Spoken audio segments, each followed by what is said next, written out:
Good evening, everyone, and thank you so much for joining us again. My name is Drew Mondry, and I'm here tonight with David Mack.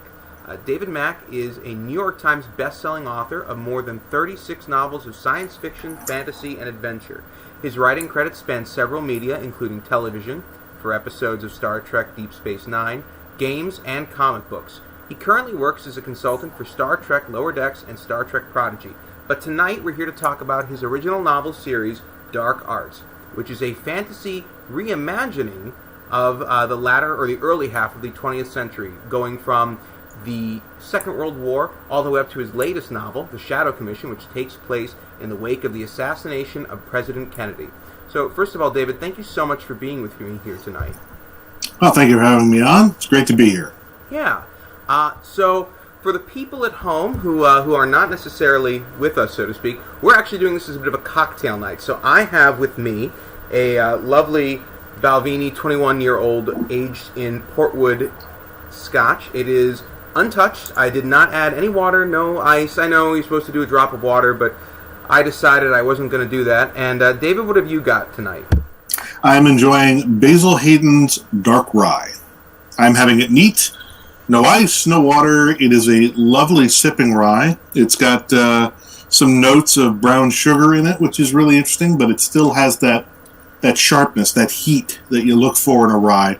What's really interesting about it is that much like the Balvenie 21 that you're enjoying, which was aged in port cask, this was also aged in port casks and blended with a very small amount of California port before bottling. So it gives it a wonderful sweetness, a roundness. It's just a beautiful sipping rye.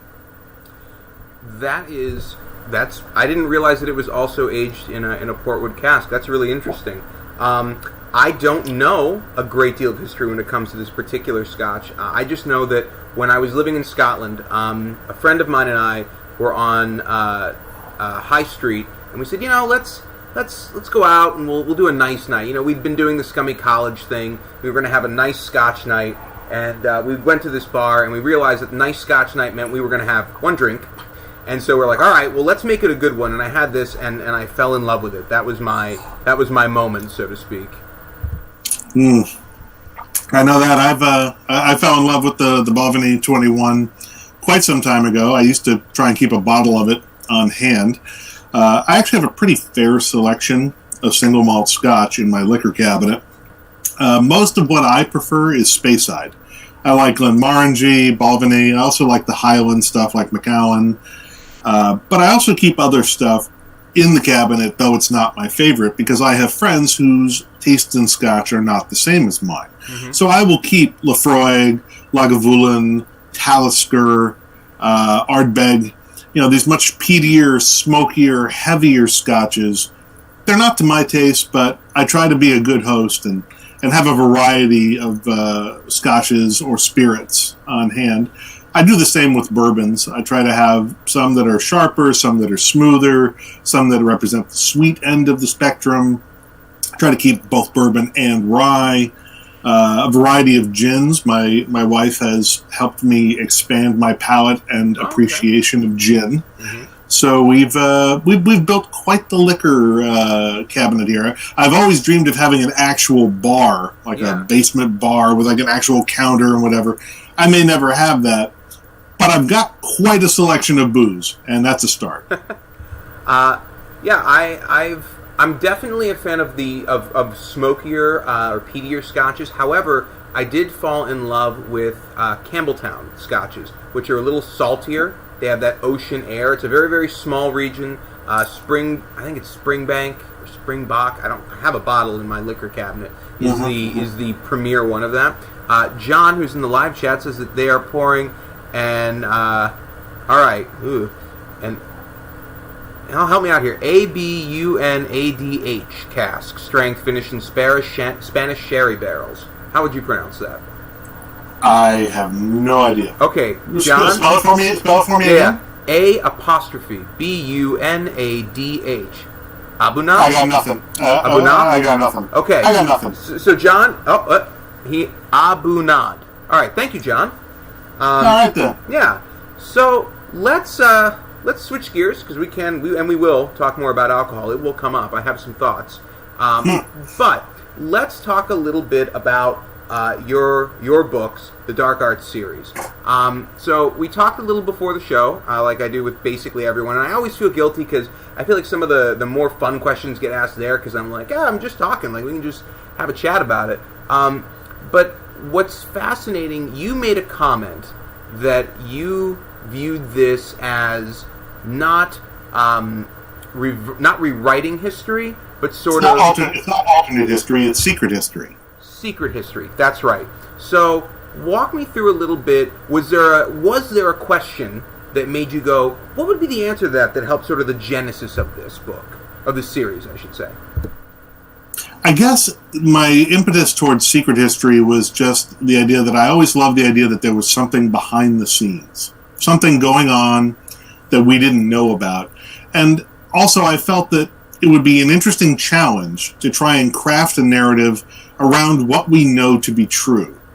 And one of the advantages of secret history, although it's more difficult in some ways, well, maybe not more difficult, it presents different challenges than writing alternate history. Mm-hmm. I believe that one of the benefits that you get if you execute it well is that by grounding the story in the events of real history, grounding it in real moments, and using real historical personages, I find that it gives the story a certain gravitas. It helps readers invest in it when they can feel like this story is connected to something that they know is real. Mm-hmm. So by anchoring the story to various points in reality, to various events, to places, I feel like it gives the story a certain weight, a certain heft that it might not have had if it were fully speculative.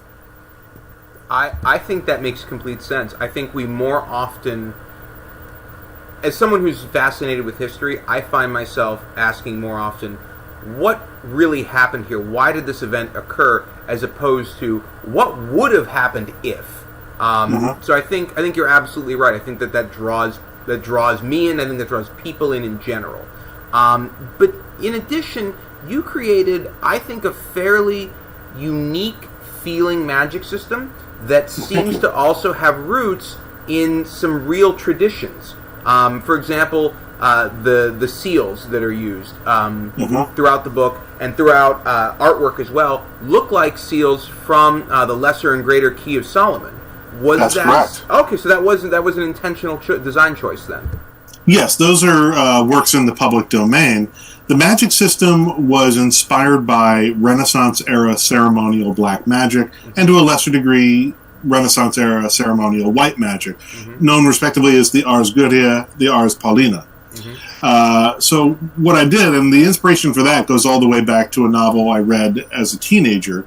It was a 1968 novel titled Black Easter by James Blish. Okay. A lot of people know James Blish as the guy who novelized, the early Star Trek episodes in paperback form.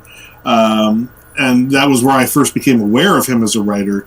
But I then sought out his other work and discovered Black Easter. And the really fascinating thing about Black Easter is that he took the concept of ceremonial black magic and he posited the question, what if it all works exactly the way it says it does? If you are able to follow it with that degree of rigid specificity, obeying the times, the days, the hours, the material components, the rituals, the prayers, et cetera, what if it really worked? And he constructed this wonderful, terrifying novel. It's very scholarly. It's very conversational. It's not the kind of thriller that I write, but I loved his notion of what if magic worked that way. So I started from that. I went back to the same source material that he did, the Lesser Key and Greater Key of Solomon, Pseudo-Monarchia Demonium, the Book of Black Magic and of Pacts by A.E. Waite. And I went back to these primary sources and drew from them as he did. And then with the help of my friend, fellow author Aaron Rosenberg, who is also a veteran designer of role-playing games and board games, he helped me develop the concept of yoking, which was the cinematic element grafted onto ceremonial black magic. The notion of, rather than a demon possessing a person, a magician, known as a karcist in black magic, essentially summoning a demon, compelling it to submit to the magician's power. The magician holds the demon in thrall inside themselves for as long as they are mentally and physically capable of holding the demon. And for as long as you can hold the demon, you can wield its signature powers as if those powers were one's own. So if you harness a fire demon, suddenly you can do things like vomit fire at people, or conjure fire, or throw fireballs, or even squelch fire, depending on the particular talents of the demon. And then, of course, I said, well, there has to be a cost to this, otherwise it can very quickly get out of hand. Sure. So using the mentality of role-playing games, we devised sort of a cost-benefit. Yes, yoking the demon gets you the power, but it brings deleterious side effects. It brings headaches, nausea, nightmares, insomnia, self-harm behavior like self-cutting, OCD behavior, and all sorts of things like this that add up. And the more demons you hold at once and the longer you hold them, the worse it gets. Consequently, most battle mages who are experienced at holding multiple demons at once for combat purposes wind up as alcoholics and drug addicts because they're just doing anything to keep themselves from going insane with all these voices in their head. And the other tactical side to it that I really liked, which again goes back to my background and Aaron's background in role-playing games, is the notion that because you can only hold so many demons at once and you can only have so many powers at once, you have to think tactically. You have to think about what you're likely to need, what you don't know you're going to need, but you think this would be a useful skill to have in reserve. What's a great ace in the hole to have, even if you don't play it, what's a good thing just to have in your hip back pocket as a magician? So that was where the magic system came from. And what was great is that because of the way ceremonial magic is set up, the costs, the benefits, the restrictions, the fact that you have to do these complex rituals, you have to prepare ahead, and then once the power is gone, it's gone, and you are left with nothing except your own wits. It made for a really dramatically interesting system where the demons that provide your power are always bucking to get loose and leave you high and dry.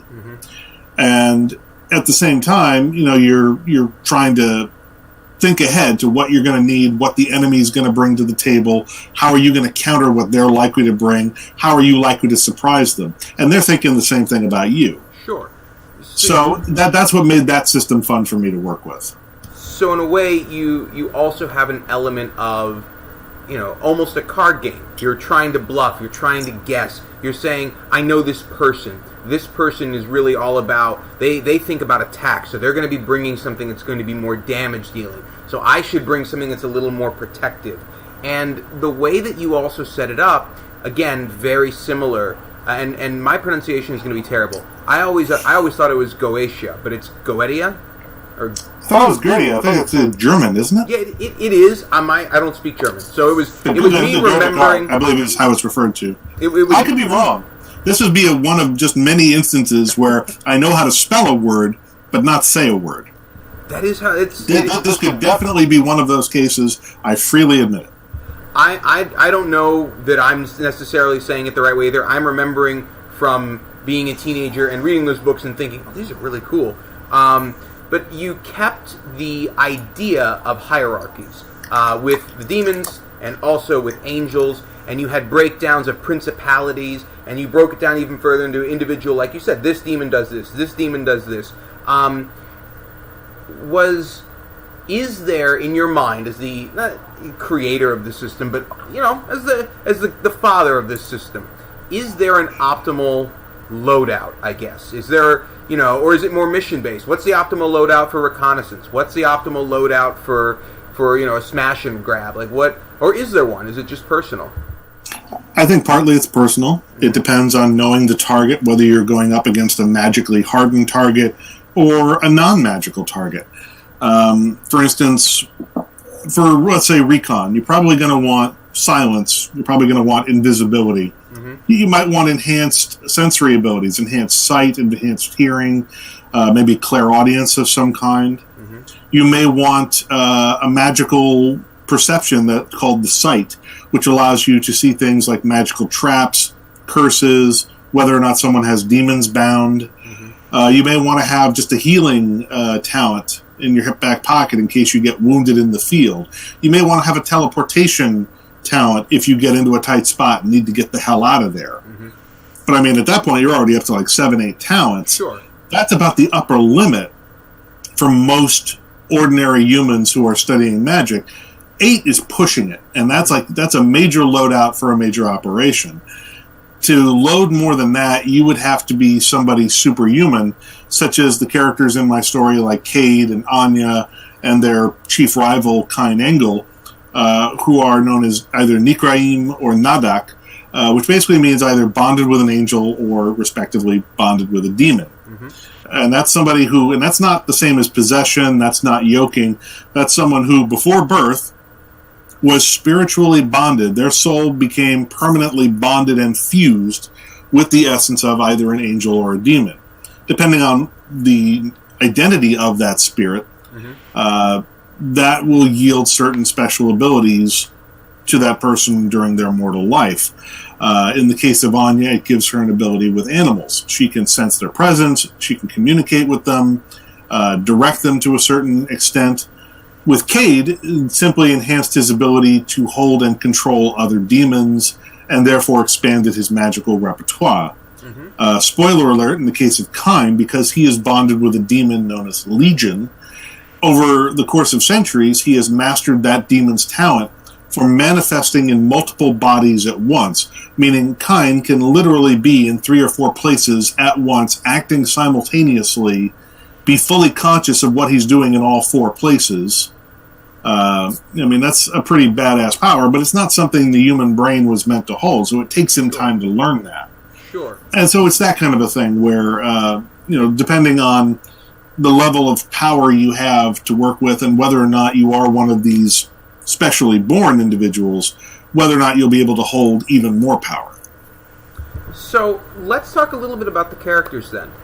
Where did Cade come from? Was Cade, I find that when I've talked to more writers, and I should let you know that I am always fascinated talking to someone who writes professionally, because I was the student. I couldn't write until it was due in 5 minutes, and then I would just sit there and go, oh my god, and I would pound out this paper and it would be good enough. So someone who sits there and methodically does this is fascinating to me. But I find that people either tend to be, architects, and they build things and they go, then this will happen, then this will happen, then this will happen. Or they tend to be more, gardeners almost, where they lay the seeds and they sort of see what germinates. So which style? You're talking about plotters versus pantsers. Yes. I didn't know that was the terminology, but yes, plotters versus pantsers. So I guess which camp do you fall more into, and how did Cade, your main character, really come about then? I'm a plotter. It's how I was trained as a screenwriter when I was young. And it's also just the way I work. I tend to sort out my stories with very detailed outlines, sometimes outlines up to 50 pages or more for a novel. Cade was the product of a lot of back and forth.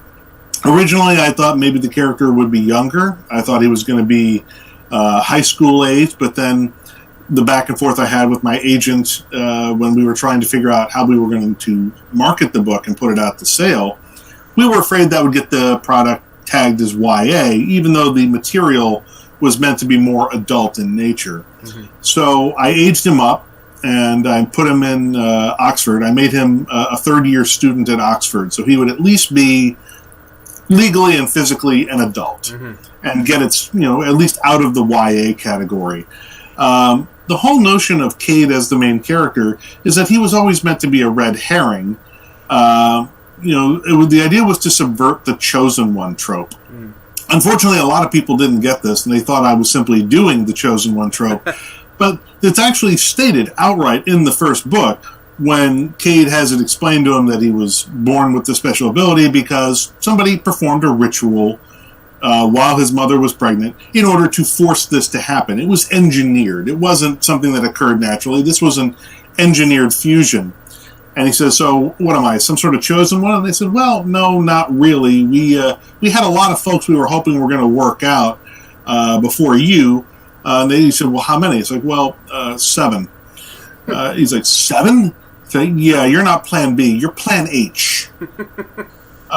So that's the joke, is that he's not the chosen one. They said, you weren't the only hope we had. You're just the only one we have left. He's the last resort. This is not the guy that you wanted to send out there. He's just all you have left at this point after evil has kicked the crap out of all of your other plans. And you're forced to drop back and punt. And you're going, well, we got this guy. I guess we'll go with this guy.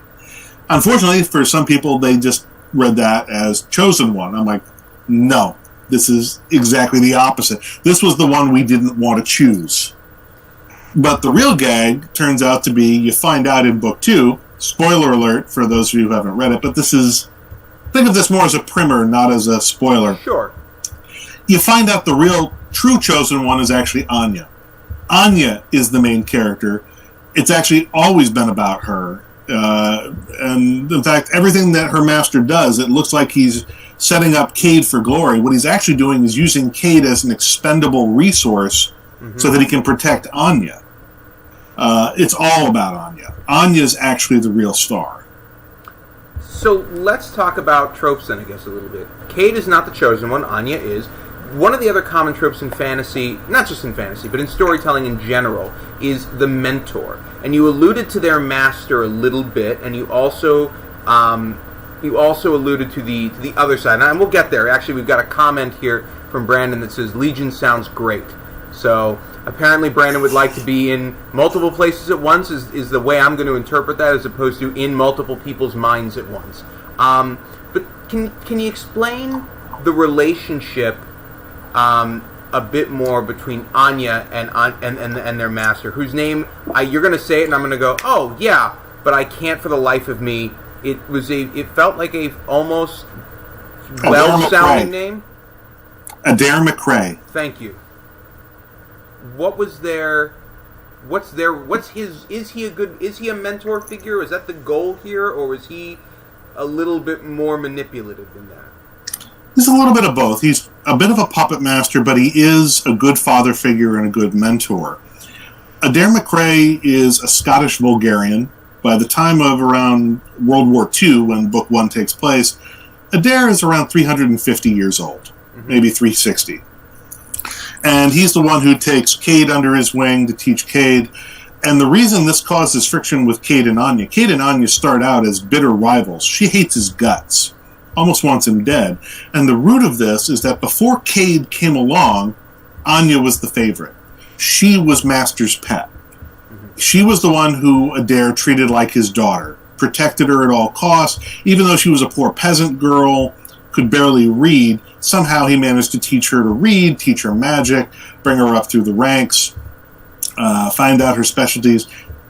Adair knows who she really is and what she really is, but he's protecting her from this, and partly he's doing it to his own detriment, because he knows that if he just let her loose, she could probably do what needs to be done, but he realized there may be a sacrificial element to her role, at least during the World War II era, when things are at their worst. Sure. And he sees in Cade the possibility, if he can get Cade trained up and get his power level up and get Cade out there into the field, Cade might be the sacrificial piece. He can lose Cade and save Anya. The problem is that in the course of doing this, he alienates Anya, and Anya never takes to Cade. She sees him as an interloper who is stealing the attention and affection of her adopted father figure, Adair. And then, of course, she's also got the fact that she has this sort of sisterly affection for one of the other apprentices, a guy named Stefan. And Stefan, when he comes back after an op gone wrong, brutally wounded around the middle of Book 1, and there's no way to save him, and Cade is also brutally wounded, Adair makes a judgment call as the master, and he tells Anya to use her demonic magical healing talents, take the remaining life force from Stefan, and use it to save Cade. And to Anya, this is the most evil directive she's ever been given in her life. And Adair has to tell her, look, if we lose Cade, we lose the war. Now, that's not really true. What it really means is, if we lose Cade, I may have to lose you to lose the war. But he doesn't want to tell her that. So he tells her, we need this to win the war. And she ends up having to take the last remaining ounce of life, out of this guy she loves like a brother, to give it to this guy she hates. Mm-hmm. And she does it because she loves her master and she obeys her master, but that's also the last straw. The next morning when they get up, she's flown the coop. She said, this is basically her fuck you moment. She's like, I'm out. I'm not doing this anymore. I'm going to pack my bags. I'm turning into a bird. I'm flying to Stalingrad, and I'm going to go join the Red Army, and I'm going to go kill some Nazis, and I'm done doing what you tell me to do. And so at this point, the only apprentice, that Adair has left is Cade, and Nico, to a certain extent, although he's going to be out of commission for about a year after that point, because he also got thrashed. Mm-hmm. And that's a whole other story within a story.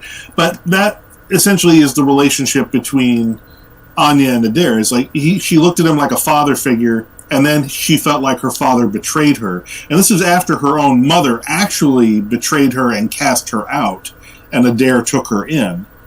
And then in book 2, you find out more about the seemingly coincidental or fortuitous meeting of Adair and Anya at a moment when she had encountered Kyne, the villain. Mm-hmm.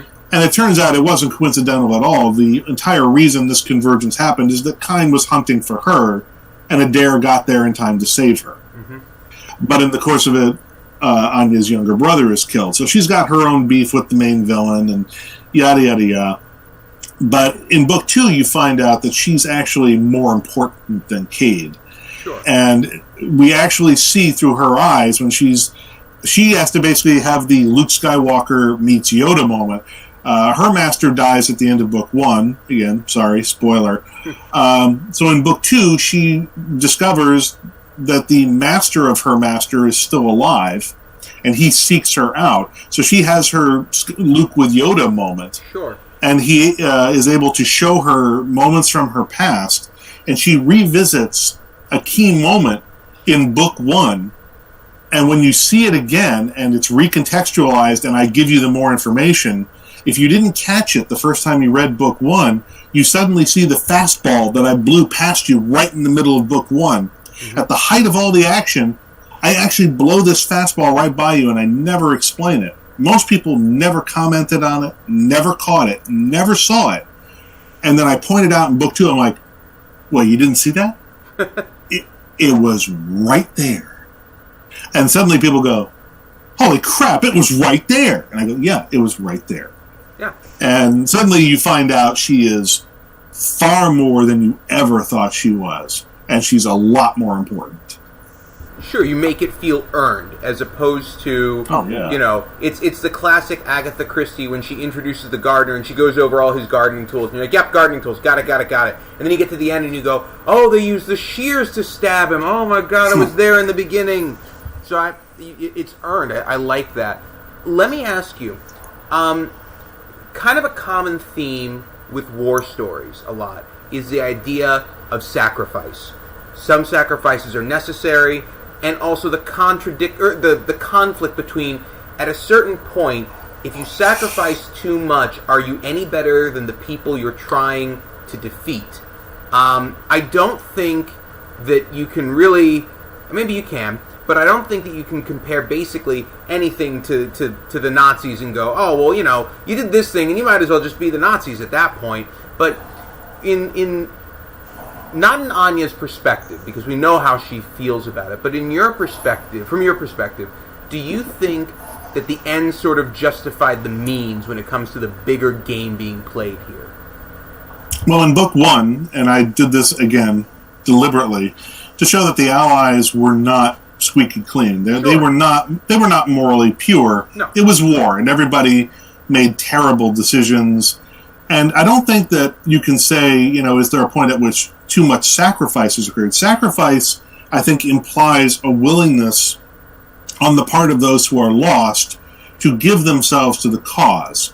I think really the question is, when you're measuring moral equivalency, is there a point at which an acceptance of collateral damage becomes excessive? Is there a point at which when the leader says, well, we can do this, but the collateral damage to non-combatant targets is X? Sure. That's the point where you have to start weighing moral equivalency. And the point at which I do that in the Midnight Front, again, spoilers for those of you who have not read Book 1, at the end, the final showdown between the wizards on both sides, the few who are left standing, takes place in Dresden. I was going to say, it's got to be Dresden, yeah. It's Dresden on February 13, the night of the Allied bombing. The villain knows that he's being set up for this. He knows he's being hunted to Dresden. So posing as the good guy master, as Adair McRae, he tells the Allied leaders during the meeting, I believe, at Yalta, he tells Stalin, FDR, and Churchill, this is where the final showdown is going to be between the wizards, and this is the night it's going to happen. And, so wish us luck. What he knows is that the Allied leaders are going to do something really crappy. They're going to say, this gives us a chance to eliminate all the magicians at once. Theirs and ours, get them all off the field and be done with this whole damn mess. And they say, well, yeah, but Dresden is, a civilian target. There's almost no military value, almost no military personnel, very few gun pieces. It's mostly medical facilities. There's no justification for bombing it. Someone says, we have all the justification we need. And, FDR raises the objection. He's like, this is disgusting. This is repellent. And Churchill, says, well, I think it's necessary. And Stalin says, well, if neither of you will get it done, I will. And that's how it goes down. And eventually everybody falls in line. The Allies fall in line. The U.S., the Brits, they led the bombing raids. Yeah. And it turns out that Dresden, I think, in my opinion, again, I'm no lawyer, but I think, in my opinion, based on the historical, hindsight that we have, I think Dresden counts as a war crime. I think that from the Allied side, whether it was done in the real world from the point of view of simply breaking the will of the German people with an atrocity so heinous that it would horrify them to their core, or whether let's say in the context of my story, there's a tactical reason for it, but which is also equally malicious and self-serving. Either way, with the collateral damage they inflicted at Dresden, I think it counts as a war crime. And part of my intention there was to say I didn't let the Nazis off the hook for things they did at the ravine at Babi Yar in Kiev. I didn't let them off the hook for Auschwitz. I didn't let them off the hook for what they did at the Drancy camp in Paris.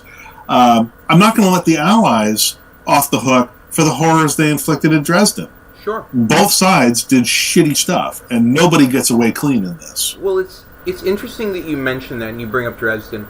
As someone who studied history, I really love debating history with people. It's one of my favorite things. I think you don't get a history degree without kind of wanting to argue. And by the way, I would not argue at all. To me, Dresden is a war crime. The only thing I sort of wonder at a little bit is the idea, and I think it was General Sherman, all war is a crime. And I think there's definitely some truth to that. But I think Eisenhower said it best. Every rocket fired signifies, in the final sense, a crime against humanity. Food taken from a child, and Yeah, it is humanity hanging on a cross of iron. He was warning us about the military-industrial complex, but he could just as easily have been speaking about war itself. Absolutely. But one of the things that I find really fascinating in American memory is how we remember the Second World War. We remember it as this very just war. They were bad. We were good. Everything they did was awful. Everything we did was wonderful. And it's a gross oversimplification. And when you compare that to something like Vietnam, where our memory is a lot more conflicted, and we go, ooh, well, we were kind of wrong, and it was a terrible thing. And I remember debating with somebody once and saying, that footage that rolls whenever we talk about World War II, it shows B-17s flying over Europe and just bombs dropping. Those bombs were dropping on industrial targets that were not... I mean, they were military because they supported the industrial military complex, but they were not inherently, this is an army base. I mean, it was a total war. You are making war on civilians. There's just no way around that. You had to destroy industry. You had to destroy manufacturing. You had to eliminate. Roads. You had to eliminate means of transport. You had to destroy rail lines, highways, bridges. The problem, of course, is that not only are you destroying the ability of the enemy to move personnel and resources, you are also destroying the ability of refugees, wounded civilians, and others to relocate out of areas that have been too badly damaged to live in. Once you've taken out all the bridges, all the rail lines, people get effectively stranded, and there is a high collateral damage cost to that type of total warfare. Now, and there's some argument that the Germans incited total warfare, especially once they began the bombing against England in 1940. There's really no way to explain, the German air war campaign against Britain without saying that the Germans embraced the theory of total war. Sure. And then they left the Allies no choice, really, but to come back with the same level of force. Yeah.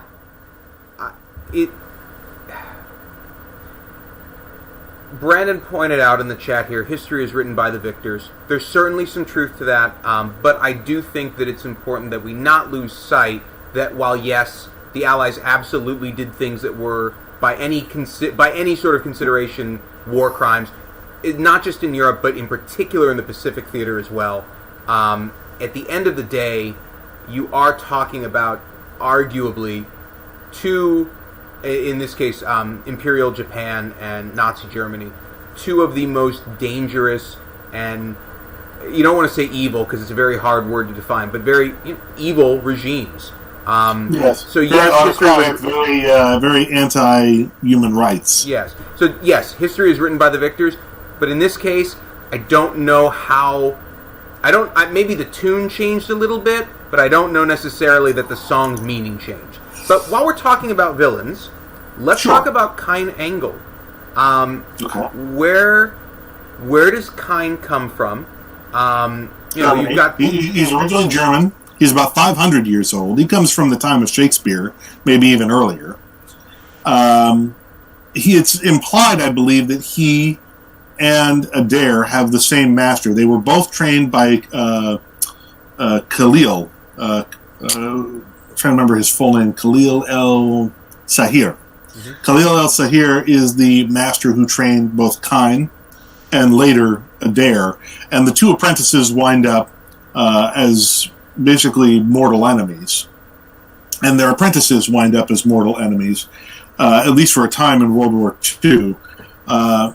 Kine is one of these people. He's naturally born as Nadak, meaning soul bonded with a demon. And through this, he gets a certain amount of power, the ability to hold more demons at once. It makes him a fantastic Karcist.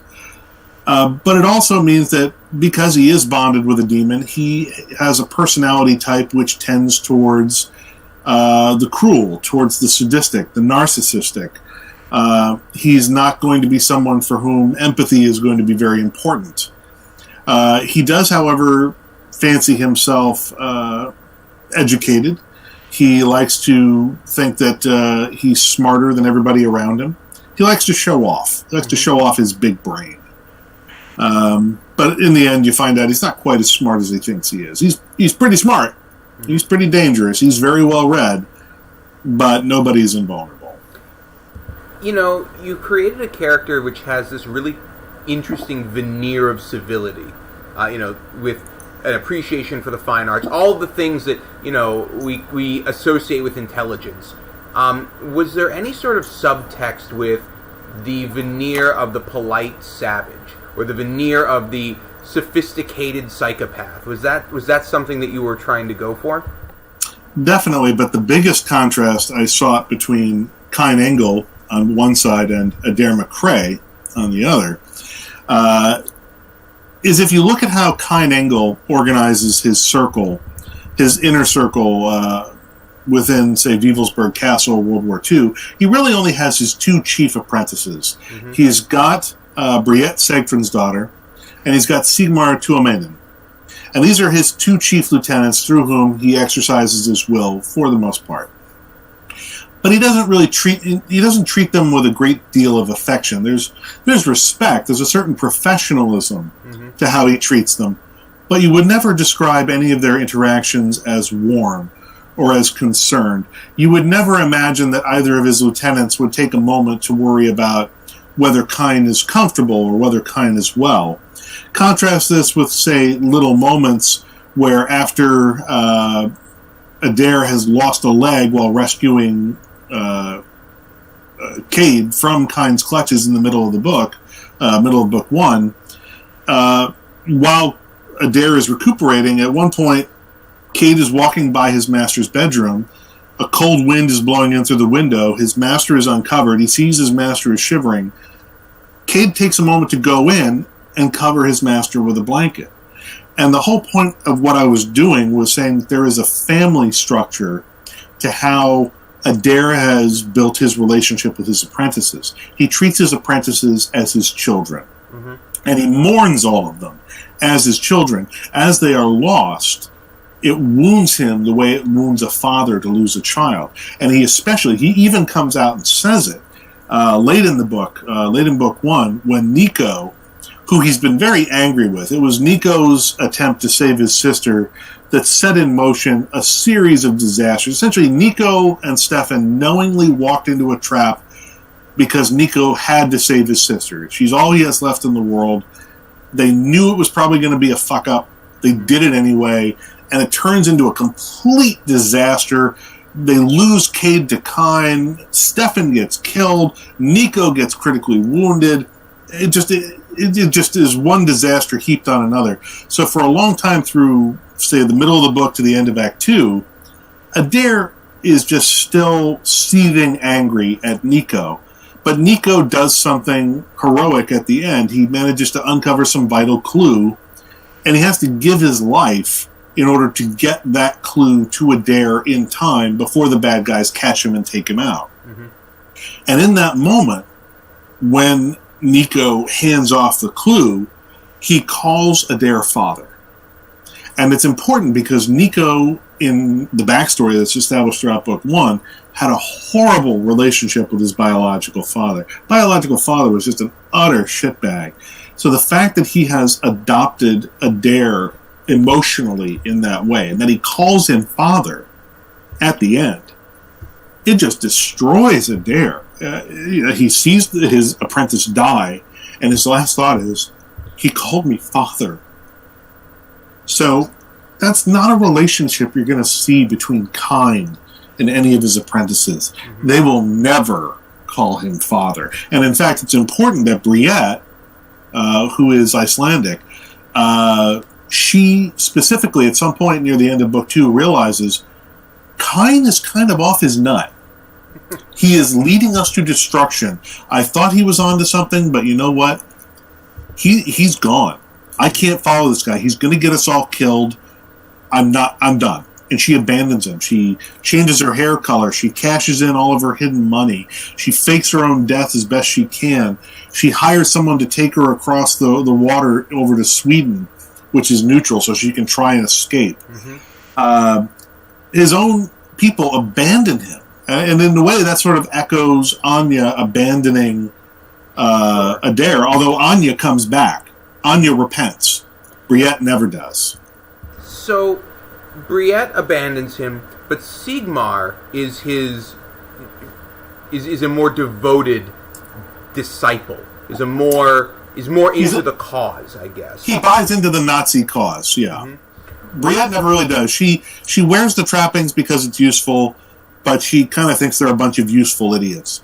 She especially holds in contempt the Tula Society, which in real life was a German occult society that gave birth and rise to the Nazi Party in many important ways, and sort of informed its affiliation with occult ideas, occult imagery, the use of the swastika, the black mandala, the black sun, which was associated with Himmler. A lot of that came from the Tula Society. So in the book, I turned the Tula Society into basically a small army of amateur Karsists who our good guys have to basically burn through this army before they can get to the bosses. again, more game mentality, I guess, sort of intruding, but there it is. And the idea, of course, when our main character asks his master, why don't we just go right for the guy at the top? And his master has to explain, well, in chess, you have to clear the board of some of the other pieces before you get a shot at the king. So you have to open the way, so to speak. You have to open the way. But in talking about games, let's talk a little bit about other media, because you have not just written these books, you've also written books in a series that was not originally created by you when you worked with Star Trek. Sure. So what was that like? What are the differences between writing your own world, where you're going, this is mine, I do whatever I want with it, and working within someone else's? They are both exceptionally difficult things to do. And part of what many writers find out the hard way is that they involve different skill sets. Some of the skill sets you develop as a tie-in writer carry over to writing original fiction, some do not. And likewise, some of the skills that are important to writing original fiction carry over to tie-in, but some do not. The chief differences are that when you're writing your own universe, you have to establish everything. You have to assume that the reader knows nothing going in. They don't know the tone, they don't know the rules, they don't know the backstory, they don't know the characters. They have to get to know them on the page.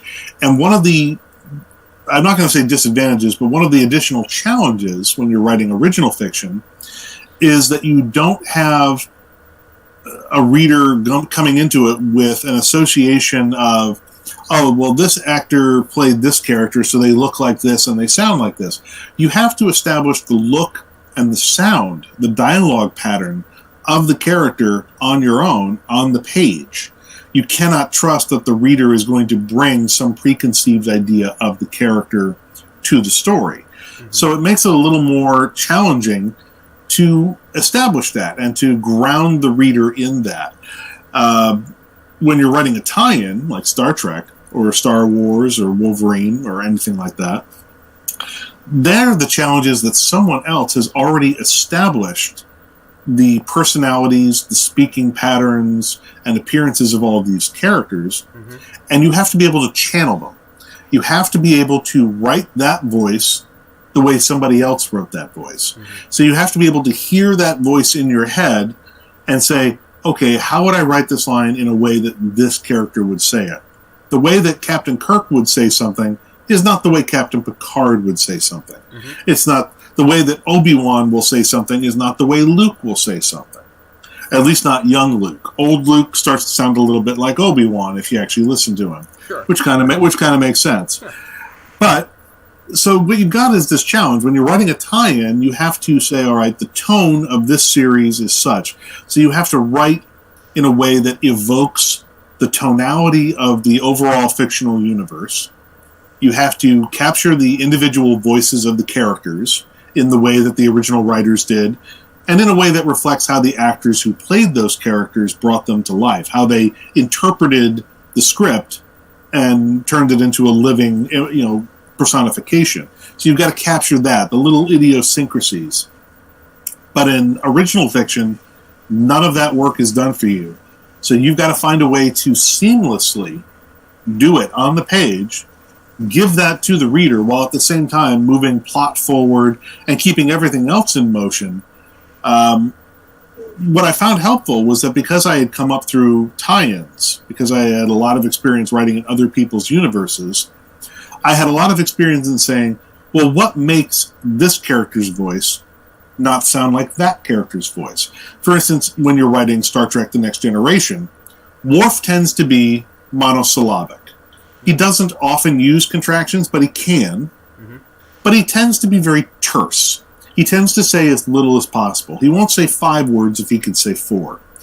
Data will be a little bit more loquacious, but he won't use contractions, at least not until after he gets the emotion chip at Star Trek Generations. And then you got to remember it burns out, and they take it away, and then you got to jump through all these other hoops in the later movies. But there's a way that Data will express himself. And he tends to have, kind of a slightly sing-song way about him. He'll use slightly fancier technobabble. Picard tends to be a little more philosophical. Riker tends to be very direct. Troy will ground everything in feelings or in a reflection on various perspectives. She'll try to see both sides of a conversation. Dr. Crusher will tend to be a little bit oblique. She tends to come at things from an angle so you don't see her coming. And so on and so forth. So I said, okay, take those lessons. And when writing my original fiction, I said, okay, let's figure out, before we start writing any scenes, what distinguishes the voice of the different characters. So I said, okay, Cade Martin, he's born American, but he's raised mostly in Britain. He's gone to private school. He's educated.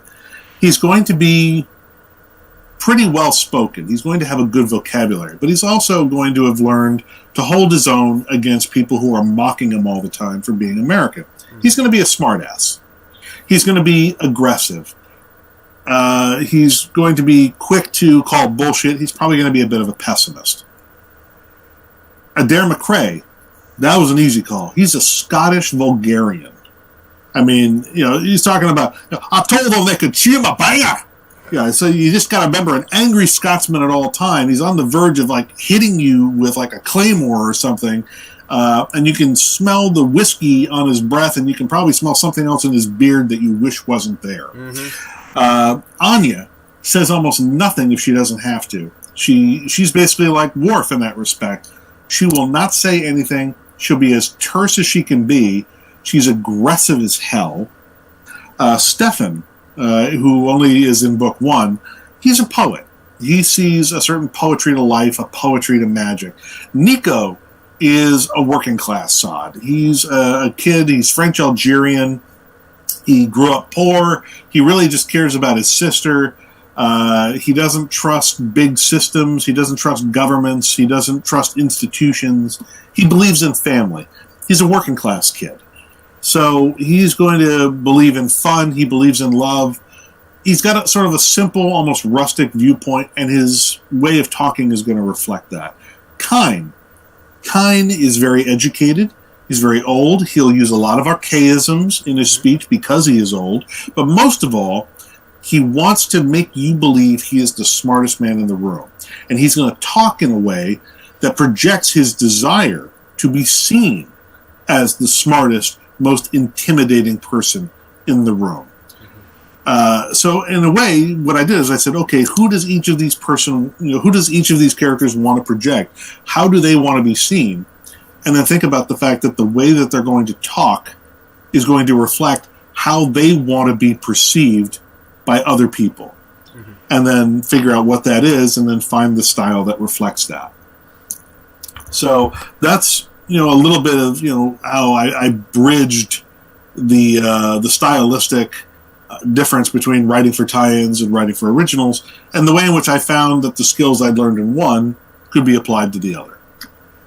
Sure, it helped you define the idea that each character approaches things differently because you had to do that with one. So you were trained to do it with the second one. That's I think really great advice. So in keeping with the line of great advice then, what are some pieces of advice that you would give to writers who are starting out, writers who want to break in, writers who aren't sure if they want to write books, do they want to write TV, do they want to write comic books, do they want to write fluff for a good role playing game that a buddy's developing?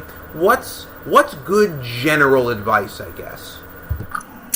Well, for the various professions or variations on the profession you've described, the advice varies. There is no one-size-fits-all advice for the aspiring writer. But I can give you a couple of quick tidbits. Yeah, please. Okay. Please. If you're aspiring to write film or television, I cannot be clear enough about this. You have to physically move to Los Angeles. You must live within the bounds of Los Angeles County. Not just the general LA area. I'm saying live in Los Angeles. Meet people, make friends in Los Angeles. I would have gone to Los Angeles when I was younger if I could have afforded it. I literally did not have the money. I wanted to go to LA in my 20s and even in my 30s, but I literally did not have the money to make the move. And that was in the era, like back when I was in my 20s. The internet as we know it now did not exist back then. GPS as we know it now did not exist back then. I had no idea how the hell to find my way around LA. I barely got out there and navigated at all when I had to go out to do a break session on my first TV sale. But I wanted to go out there because I wanted to write TV. I was never able to afford the move. Now I'm old, and it's pretty much that is past. Unless somebody buys the rights to one of my books as a movie or buys the rights to Dark Arts as a TV series, I'm probably not breaking into TV. My last shot, I was thinking of moving to LA when I was about 32 or so, maybe 31, and that was when I met the woman who became my wife, and that pretty much solidified I'm not going anywhere. I'm here. Yeah. So that's my first advice. You want to write TV, dead serious, move to Los Angeles. If you want to write prose and you don't know whether you want to write novels or short fiction, you'll figure that out pretty quickly. Try to write short fiction or try to think of a novel. Your brain is probably geared to one or the other. I have written 36 novels. I'm working on plotting a couple of more. I've got one that I'm under contract for, one that I'm developing. My brain is wired to novels. I think in novel-length stories. Mm-hmm. I've only written a handful of short stories and short fiction like novelettes and novellas. I find them very difficult. I find it very difficult to conceive of a story that I can execute within the bounds of a short story length, which is fewer than 7,500 words. I barely get up to speed in 7,500 words, never mind tell a whole story. I've done it. I can do it. I find it really awkward and unnatural. I am not by nature a short fiction writer. I'm a novelist. So give it a try. You'll figure out really quickly which one you prefer. If you like short stories and you like writing them, then write that. There are lots of markets, Lightspeed, Unreal, Uncanny. There's lots of online magazines that pay really good rates, get you great exposure. Beyond that, if the con circuit ever comes back and you get nominated for any of your short stories, go to cons, especially. Do WorldCon, do World Fantasy. And the reason I specify those two is that they're more likely to be professional type cons. Do that and do the Sifwin Nebula Banquet. This is where you're going to meet other writers, agents, publishers, editors, people in the industry, the kind of contacts you're actually going to need. Lots of other cons, you'll meet lots of other writers, and you may meet a number of fans, and that's also good. But if you're looking to network early in your career, WorldCon, World Fantasy, Sifwin Nebula Weekend. Do that. Especially if you want to write short fiction.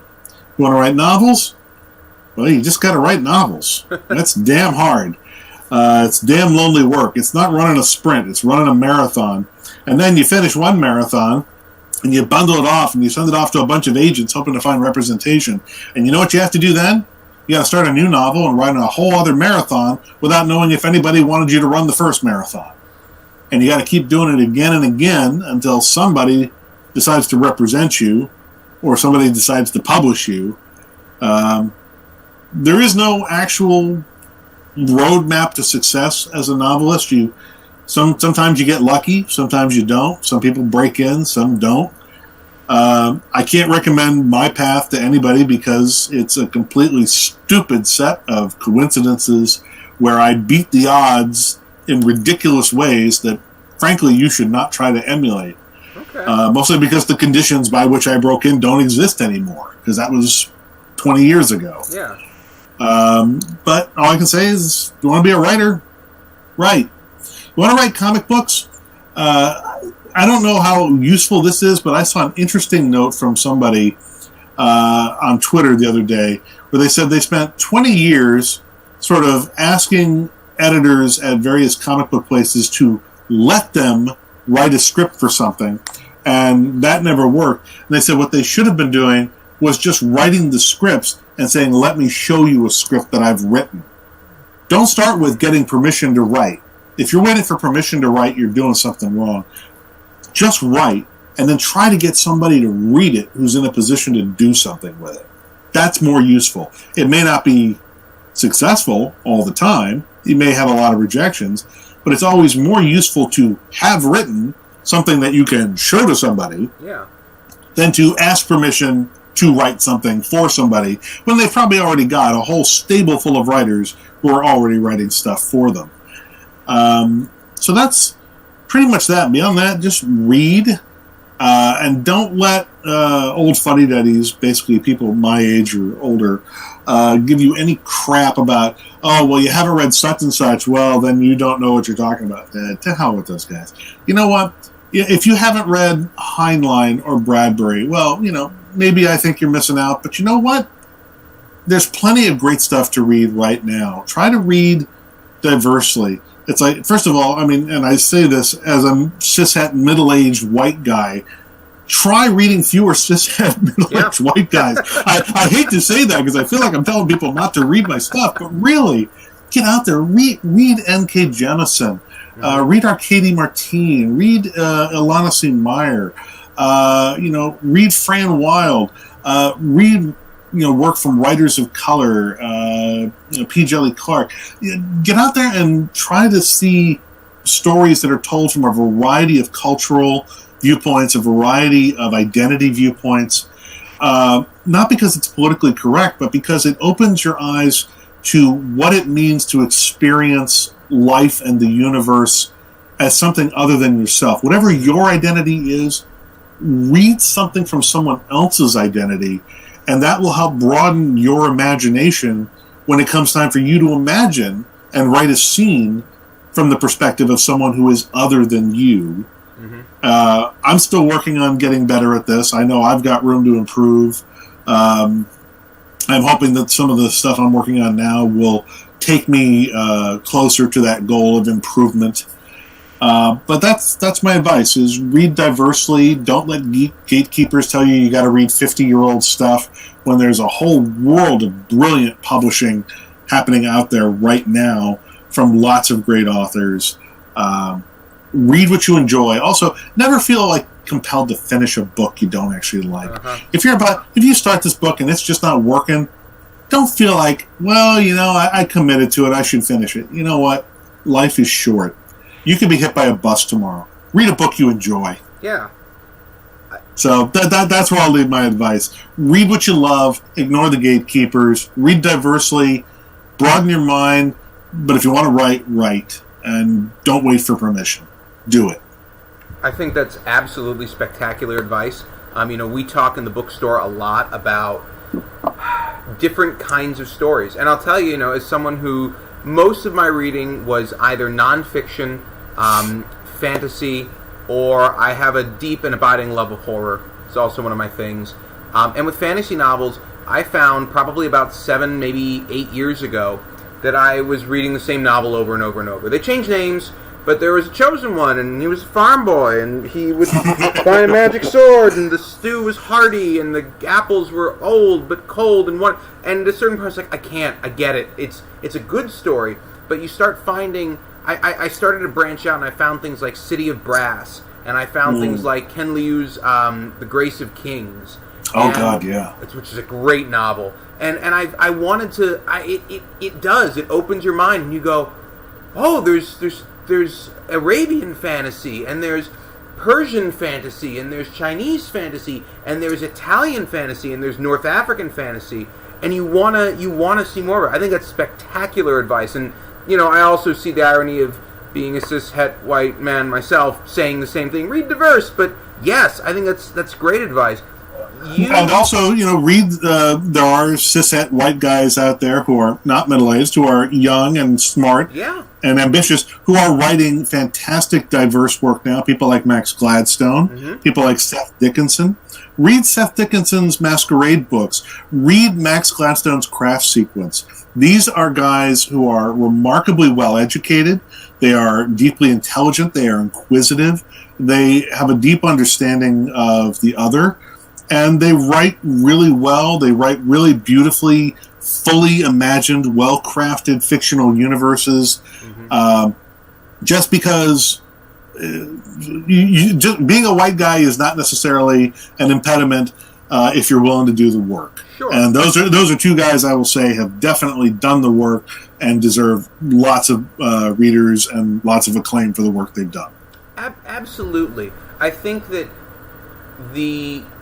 there's something, you don't want to tell someone, oh, you can't write this story. Because if someone does the work and they really do the story justice, I think anyone can write a great story. So I think that's good advice as well. You made an allusion to the fact that your own breaking in story was how did you put it, a series of unlikely circumstances and happenstances? So yeah, I beat the odds in a lot of ways that, frankly, you shouldn't try to count on replicating.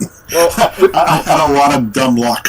With that kind of lead-in, that sounds like a story. Could we bug you for that a little bit? You don't have to give us the whole, but like a little, sure. Bullet points. I'll try to do the Reader's Digest version because otherwise it does get to be a very long story. Let's go back to, the very beginning. I was fresh out of college. I'd been writing spec scripts, trying to break into Star Trek on TV. And so this was early 90s. I graduated film school in 91. And I'd written a bunch of spec scripts that had been rejected, gone through a couple of different writing partners to no real avail. I'd gone through a couple of agents, no real luck. Then I teamed up with a guy named John Ordover, who at that time was editing the Star Trek books at Simon & Schuster. We were introduced by my college buddy, Glenn Hellman, who had known John through a Wednesday lunch that they attended, and said, Dave, I know you were thinking of maybe trying to shift gears and go into the Star Trek books, but if you still want to do the TV, this guy has connections, but no TV writing experience.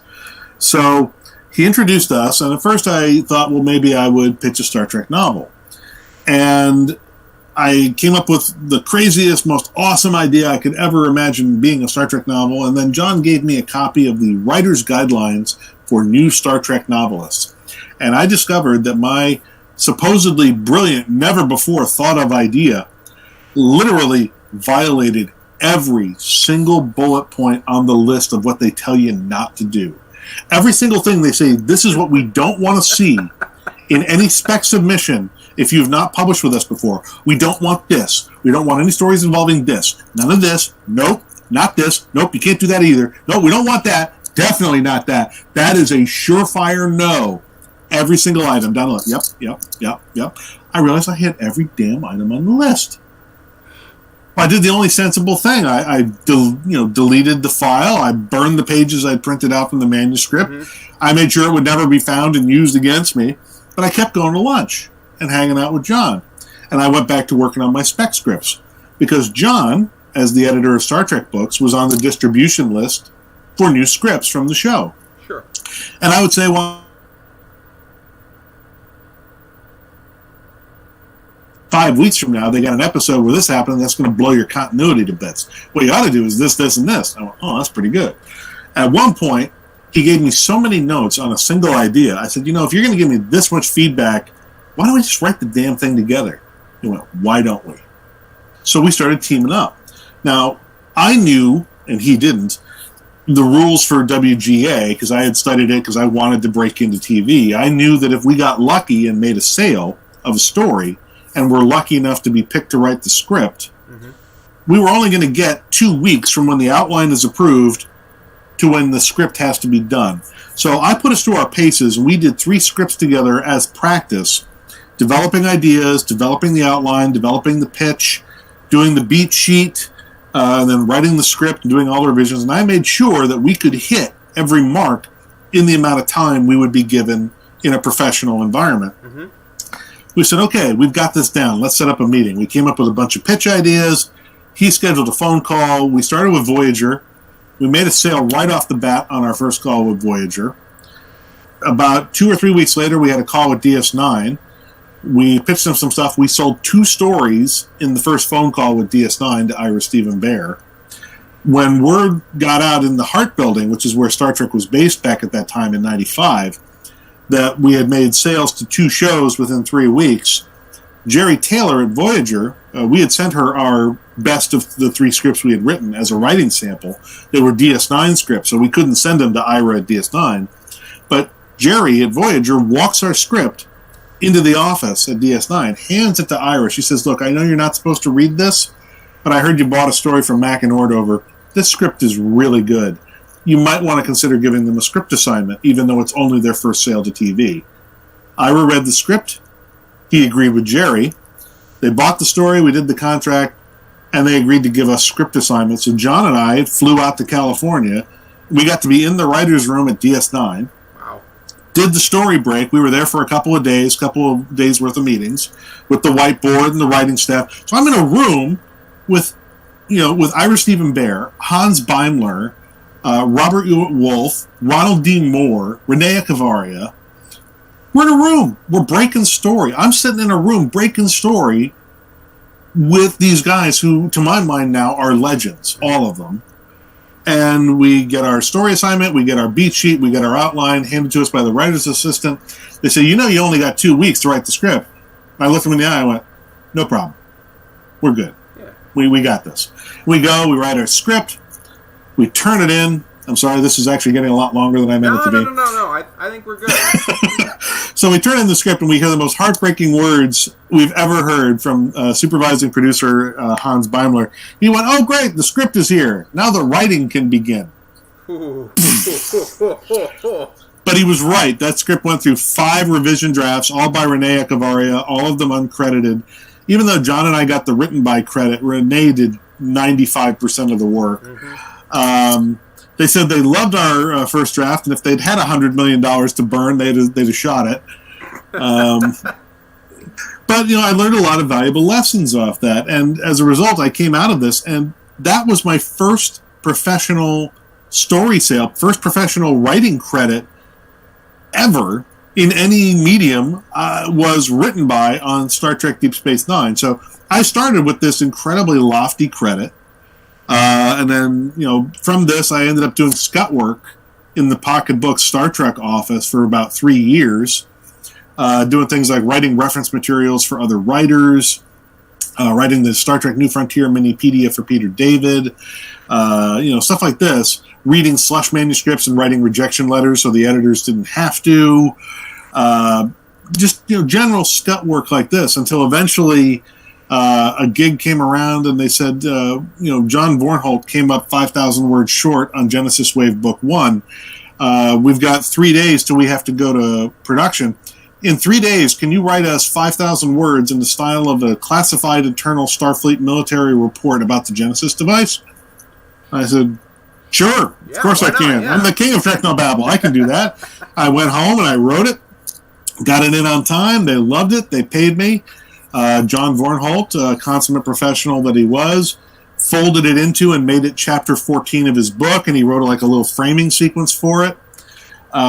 They credited me in the back of the book in the editor's acknowledgments. And they said, okay, you've proved you can do that. We have a book.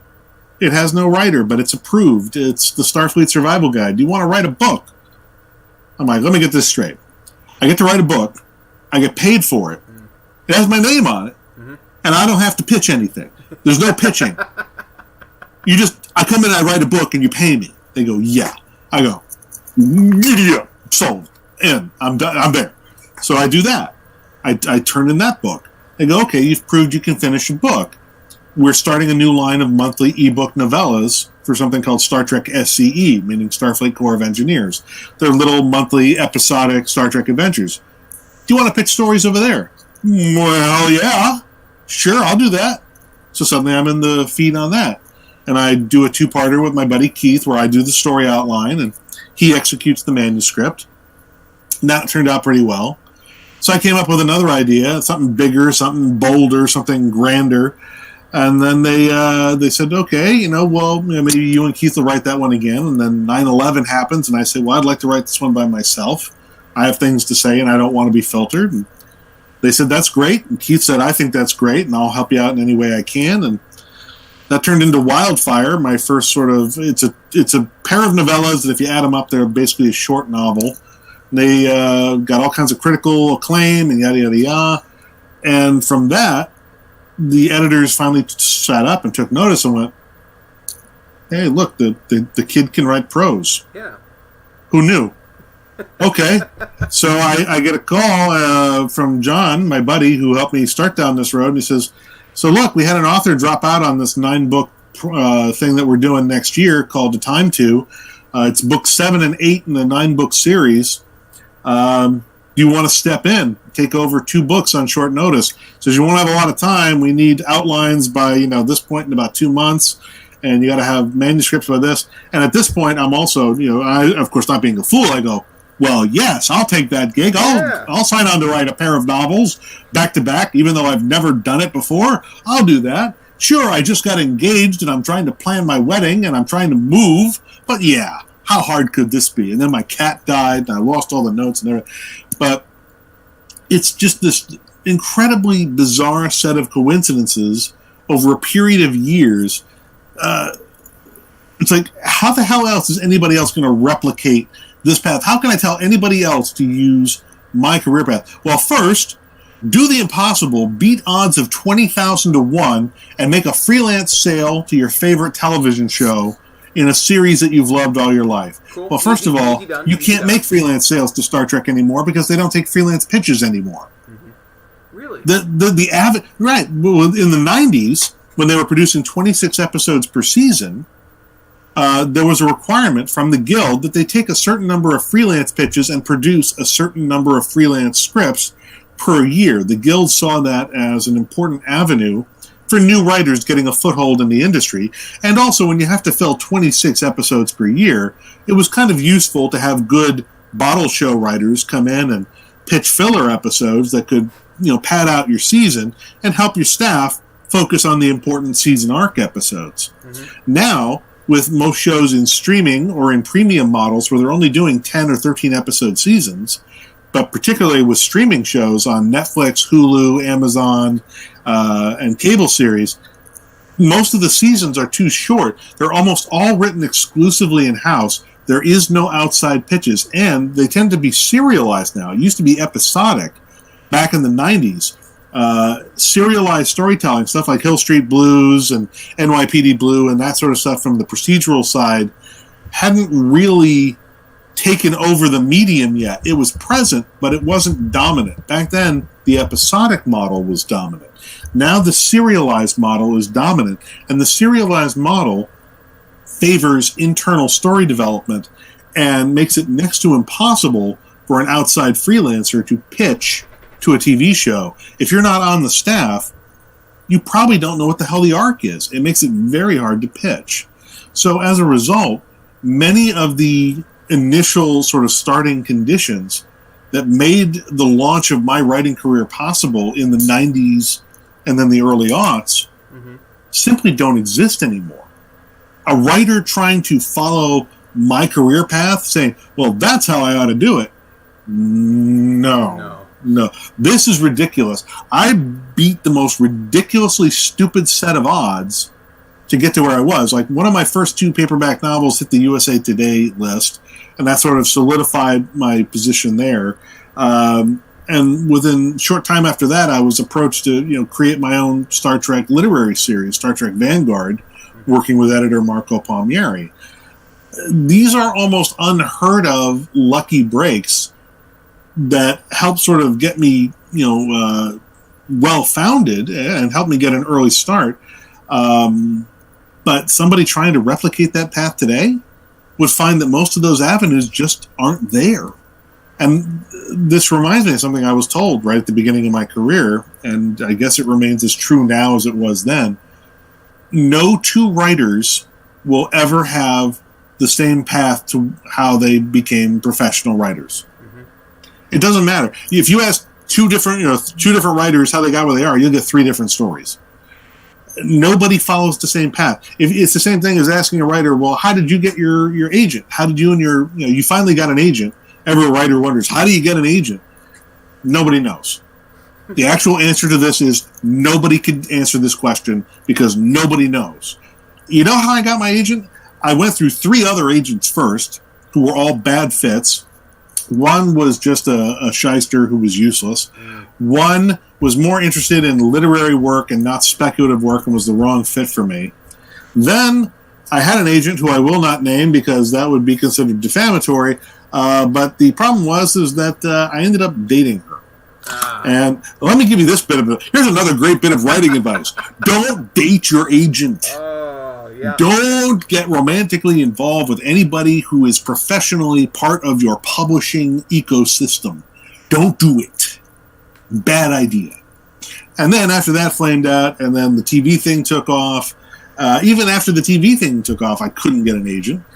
It wasn't until after I'd gotten the Starfleet Survival Guide, I contacted a friend of mine who I knew through my social circle was a literary agent who worked within the speculative fiction field. And I said, look, I'm not asking you to take me on as a client. I just know this is your specialty. I just want to make sure I don't get totally raked over coals on the deal. On a one-time, non-precedential basis, can you please vet the contract for me? And she said, sure.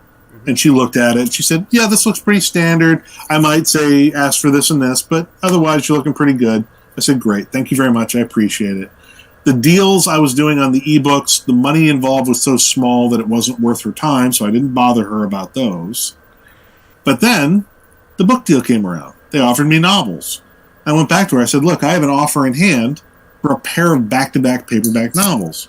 I realize they're tie-ins. There's not a lot of room to negotiate here, but do you want to come aboard? And she read one of my Star Trek SE novellas. She read Wildfire, which was my sort of solo prose debut. Mm-hmm. And she said that the ending of that story made her cry on the subway while she was reading. Like, she was reading it on the subway on her way home, and she apparently got to the tragic ending of the story before she got home. And she says, damn you, you made me cry in public. I'm signing you as a client. And that was 20 years ago. So the other piece of advice is make them cry. Good. Well, I mean, at the very least, if you want to get an agent, write something that's going to affect them emotionally. Just do the best work you can. Whether that makes someone laugh or cry is irrelevant. What matters is you've done the best work you can and somebody else sees the quality in it. Anyway, that was what swayed my agent, Lucienne Diver. She said, you made me cry with this manuscript. That's impressive. I'd like to sign you as a client. And I've been with her ever since. So I think she signed me officially in either 2002 or 2003. I think it was 2003. She signed me based off of Wildfire. And then I got the 2 paperback offer, and we negotiated that, and I became sort of a full-time client going forward from there. But it was one of those things where we knew each other socially. We were friends. We had connections. If it hadn't been for that, it might not have been as easy for me to approach her. But, it's one of those things where you immerse yourself in the literary community that you want to work in, whether that's books or TV or short fiction. Become part of the community. You make friends. You exist within it. And in time, as you grow into your career and as you grow in ability, opportunities present themselves, and eventually things just come together. So it'll happen organically if it's meant to happen. I think that's still great advice. It's first of all, that is a great story. So I'm glad that you shared that with us. That's super fascinating to see how it happens. And I will tell you, I think that yes, you certainly beat a number of odds, but you also produced quality work. It sounds like the people recognized and it resonated with them, and they wanted to bring you in. And I would imagine most people's experiences with their thing, their moment, their shot was somewhat unpredictable and somewhat unusual, I guess. Unreplicatable. Yeah, exactly. There's a certain amount of life just being random and kind of chaotic. I got a question. I've got 2 questions from people in the live chat. Absolutely. So they are in reference. This first one is in reference to something from earlier. I believe Brandon was referencing different writers coming in and pitching things. But Brandon asked, "Is that how we got Q?" So I'm assuming what you mean by that, Brandon, is like different people are pitching ideas, and so Q comes in because at times it doesn't feel like Q fits in the story of Star Trek. I'm not sure. So if you're Brandon, just go ahead and type out what you mean by that. But I've also got one from Ian. I'm just going to point out that Q was in the pilot episode of Star Trek The Next Generation, which was penned at least in part by Gene Roddenberry. Q is not some anomaly that came about because of the freelance situation and the encouragement of freelancers. Q was very clearly a creation that was intended by Gene Roddenberry, the creator of Star Trek. So that is not some anomaly that had anything to do with outside writers. Q is very clearly an intentional creation of Gene Roddenberry. Well, there you go, Brandon. Asked and answered. This next one is commentary/question from Ian. Ian is a giant Star Trek fan and noted that you wrote the episode "It's Only a Paper Moon," which is an amazing commentary on the effects of going to war, being wounded, and dealing with the after effects of war. So it sounds like that was something that was sort of in the background of your mind from long before writing the Dark Arts. First of all, what was that episode like? Was that intentional? What was that process? And then is that something that's been in your brain for a while? I guess that's a fun story. Again, I'll see if I can abbreviate it at all. When we first pitched what became It's Only a Paper Moon, what we were pitching was called a bottle show. And that's when you pitch a show to a TV series.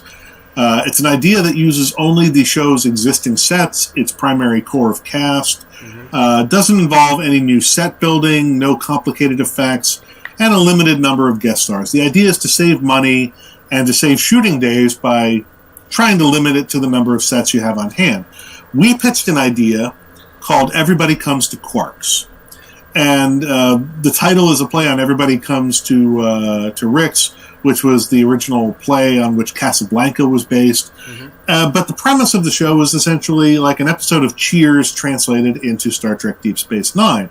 The idea is you have a bunch of overlapping character-based stories all happening within Quark's bar because due to a confluence of alien holidays and whatnot, every other establishment on the station is closed, and because it's a Bajoran holiday and the replicator system has failed, none of the Bajoran engineers will work on it, and they won't let any of the Federation engineers work on it. So if you want to get anything to eat or drink, and you're not an officer who has replicator in your private quarters, you got to go to Quarks. So everybody goes to Quarks. And so you got all these interlapping stories, everything going on. Now, the producers liked it. They liked a lot of what we had pitched about it. They certainly loved the idea of being able to shoot a whole episode on one set, lighting one set for the week and being done. Yeah. But they said they weren't really sure how to work it into the overarching plan of a season. They weren't sure where it would fit, but they liked it, so they kept it alive. They kept coming back to the folder season after season. We pitched it for season 4. They finally bought it for season 7. And what had happened was that each time they would come back to the folder, they would add some ideas, they'd add some new twists, but it wouldn't quite work. But they'd put the folder away. And they'd keep pulling it out. So finally they say, well, we spent all this money building these Vic Fontaine Las Vegas holosuite sets. We've got to amortize our costs. We need to get them into some more episodes to spread the cost out, yada, yada, yada. They said, well, what about that bottle show pitch? Everyone comes to Quarks. What if we made it the Vic Fontaine sets? We could use it there. Well, all right, so that's great. So they sit down, they argue it out. They say, all right. They say, well, we got Siege of AR-558. Nog comes home, and he wants to do his therapy in the Vic Fontaine holosuites. Great. Okay, that works. All right, call the writers and have them redo it. So we get a call from Ron Moore 3 years after we've pitched this story idea. He says, remember that Everyone Comes to Quarks idea you guys pitched us? We went, yeah. We're finally buying it. We go, hey, that's great. He goes, we just have a few small changes. We go, okay, hit us. He says, all right, take some notes because you're going to need to rewrite the outline and have it back to us on Monday, okay? We went, sure. What do you need? He says, okay, instead of Quarks, it's all going to be in Vic Fontaine's Vegas holosuite. We went, all right. And it's all about Nog. Nog has lost a leg at the Siege of AR-558, and he comes home, and he won't go back on active duty, but he won't go to therapy, so he hides himself in the Vic Fontaine holosuite, and that's what it's all about. We went, okay, why is Nog hiding in the Vic Fontaine holosuite? And I swear to God, Ron Moore says, How are we supposed to know? It's your story. You tell us. And John and I, we're on this phone call. John's in his office, and I'm in a cubicle just outside his office, so we can see each other. And we're just looking at each other like, did he just say that? And then I just kind of shake my head, and John goes, okay, no problem, Ron. We're on it. You'll have an outline on Monday. He goes, great. So we sit down, and we crash our minds together over it for the weekend. We rewrite the heck out of this thing. And eventually what we come up with, after some internet research, is post-traumatic stress disorder, which is a very serious condition that tends to afflict soldiers, particularly those who have lost limbs. And we rewrite the outline, keeping this in mind now as the central core thing. And based on what we were able to learn over the course of a weekend, we suggest some scenes involving, Nog has irrational anger. He lashes out at people like Jake, people who are trying to help him. He lashes out most viciously at people who show him sympathy. Some of the lines of dialogue that we suggested actually made it in.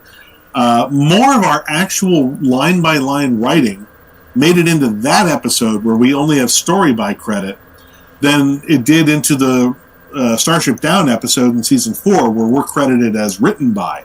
More of our actual work is in Paper Moon than in Starship Down.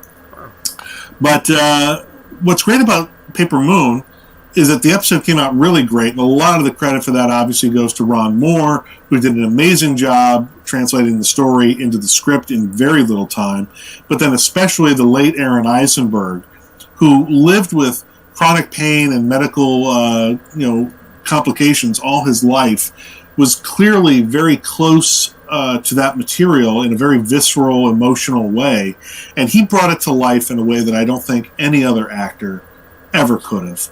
And he really just did a brilliant job with that episode, to the result that, here it is, more than 20 years later, I still get emails about that episode from soldiers on deployment around the world who apparently, as they take their turns in deployment, they get handed down sets of DVDs that they binge watch.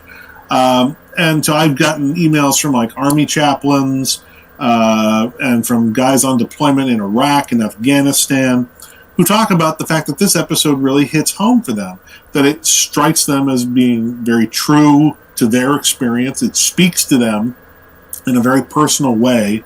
Many of them know fellow soldiers who have lost limbs in combat and have gone through these types of emotional journeys afterward. And so it's very meaningful to me that this work that dates back to the earliest days of my career continues to be some of the most meaningful work that I've done, and that it's had such a profound effect and impact in a positive way on so many viewers, especially men and women in uniform who have gone through some horrible trials and tribulations on the field of battle and then in the medical arena afterward as they fight for recovery to make themselves whole. To know that my work maybe played some role in helping them along that journey has been very, very rewarding. That's got to be a really wonderful feeling, knowing that you've positively impacted people's lives in a way that makes them feel heard and understood. We were talking, a moment ago about representation, and it's different, obviously, but you're still being a part of that. You're still representing someone's story. So that's got to be a very good feeling, I'm sure. Yeah, and it's important. I've gotten similar emails about that, about some of my other work over the years, and it's always rewarding to know that something I've written has meant something to a reader or to a viewer, to know that something I've created has spoken to them, has made them feel seen, made them feel heard, or just included. And I think that is part of why I've always been proud to be part of the Star Trek professional family, is that I believe in helping to craft a vision of a future in which everybody, all human beings, people of all ethnicities, different gender identities, different sexual orientations, different philosophies, feel heard, feel included. I want to imagine a future where we all can belong to the human family, and that the human destiny is something that belongs to all of us, and that there's got to be some way that we can find that we can all share it together in peace as a human family. And that's, I think, the core message of Star Trek. And not just that, but then to look beyond our human family and be willing to embrace the different, the alien, to find sentient intelligence, to find just common cause with other intelligence of any kind, and embrace it rather than struggle against it. I think that that's a valuable lesson, and I think it's a philosophy that deserves to be perpetuated. Damn, David, that is really well put. Normally I do a whole thing. I go, it was so lovely having you. And by the way, it was lovely having you. I know. Thank you. Thank you so much. It's been an honor to be here. For the people at home, and this is, I think, the fourth time I've said this. I always tell the people who do these things with me, like 45 minutes, maybe an hour. It kind of depends. I just like to have a conversation. It should be noted, this is the second longest one we've done now. Both times, this is the longest, alcohol was involved. So clearly, if somebody wants me to be on time with the people I'm talking to, you can't let me drink or we're going to go off topic. But having said that, this was an absolute pleasure. And David, thank you so much for taking the time to talk with us tonight. It really meant a lot. And it was so interesting getting to see not only your perspective when it comes to the writing that you've done that's from your own world, so to speak, but also your experiences kind of across almost the multiverse of writing. So, thank you for coming on tonight. Well, thank you for having me here as your guest. It's been a real delight. And to all the folks watching at home, thank you so much for tuning in. We really appreciate it. You can get David's books with us at Town Book Center. It's a bit of a shameless plug, I know, but, well, I have to feed my dogs. It's not about me, you understand. You can buy them from us in store. We're in Pennsylvania. If you're not in Pennsylvania and you go, gosh, I like that Drew guy, and man, those dark arts books sound really good, and I'd like to support a local bookstore, you can still do that on our website, which is townbc.com. That's TOWN as in Nike, E as in Echo, B as in Bravo, C as in Charlie.com. So, thank you all so much for coming, and have a great, wonderful night.